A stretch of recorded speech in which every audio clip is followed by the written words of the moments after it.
Good day, Dragons. This video is going to go into some explanation on how you can download, save, and open a Microsoft Word or a Microsoft Excel file that you have found a link to on the internet. Now, some of the things I might be explaining here on my computer are going to look a little bit different on yours, but I'll go through some of the different options that you might encounter. That's, again, might encounter because yours might be different. Currently, I'm using the Firefox browser, and sometimes I know some teachers and actually the school district recommended Google Chrome, but I'm a fan of Firefox. You can use Edge, Safari on a Mac. Everything looks a little bit different, and each time you click on something to download it, it's going to look a little bit different. So you'll have to do some troubleshooting. But right now, before I start anything, I want to show you that up in the right-hand corner, it shows the letter C, and it shows when I hover over top of it, I am logged in to this account. If I weren't logged in, I would click on that, and I would go ahead and sign out of all of the other accounts, brothers, sisters, siblings, parents, and I would log in to myself so that I would be able to download and save things to my OneDrive. Now, if I wanted to go to just OneDrive, if nobody is signed in, and if I type in 365, it'll actually take me to the login for Office 365. I just went into the URL and typed in 365, and this will take me to show me that I'm logged into 365 now. Again, this is me, and it'll show my little icon up here, or the letter CC. I have an icon set for me, of myself in a chef's hat.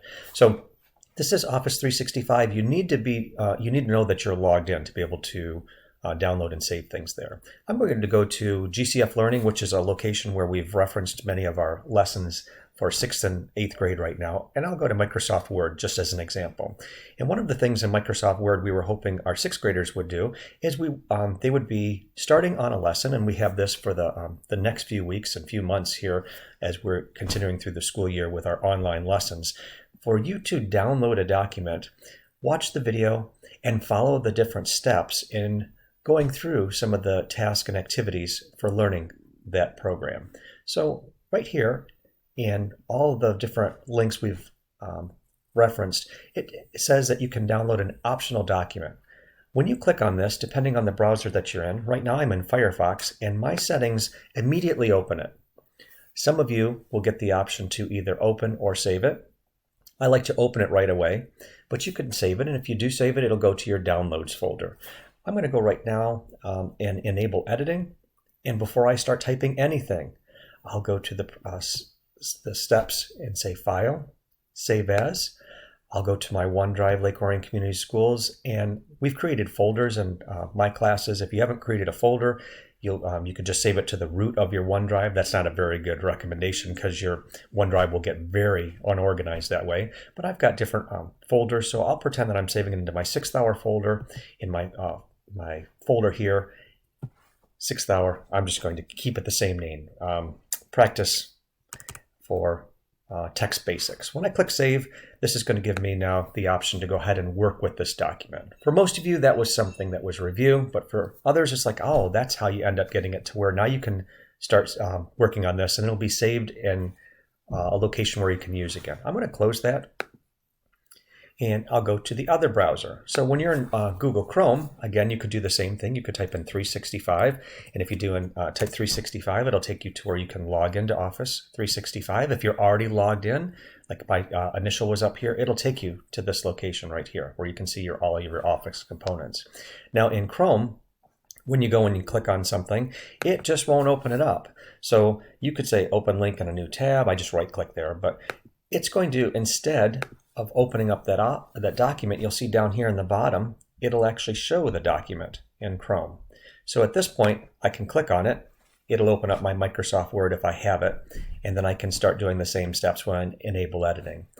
Now, for those of you that don't have Office 365, the full versions of the programs installed on your computer at home, I wanted to bring this up because when you are on your 365 homepage, you are given the rights to install Office on up to 5 different computer systems. Lake Orion gives you those rights to do that, and that's legal.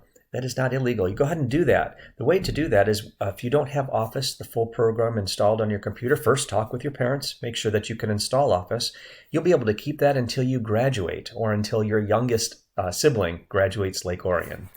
I'll click on this right here, and you can see it says Install Office, and I already have it on my computer, but if I wanted to, I could install all the different programs for Microsoft Office. So hopefully those instructions help you in downloading and opening different files. Now, if I wanted to go back and revisit a file that I started and downloaded, I can go and you can see here's the Microsoft Word 365 app. And when I click on that program, it should show me the most recent files that I've opened. And here it is. Here's my Word Text Basic. Now, this is going to look a little bit different because this is in the online version compared to the full version. And so depending on how your comfort level is, I always tell my students at Walden to open it up in the desktop app. So if you're using Excel or Word and you want to use the full program and you have that full program on your computer, you can say open it in the desktop app, and your ribbon will become larger and you'll have more options. So again, I'll just kind of show you what that looks like. If I open it in the desktop app, that's the full version of Word. You'll notice the ribbon's going to be larger, more extensive, more options. And that's what the full program gives you over the online version. So hopefully that video helped explain some of the things that you'll be doing over the next few weeks, few months, as we finish out the school year doing our online learning, downloading files, and then using them so that we can learn more of that application. Have a good day.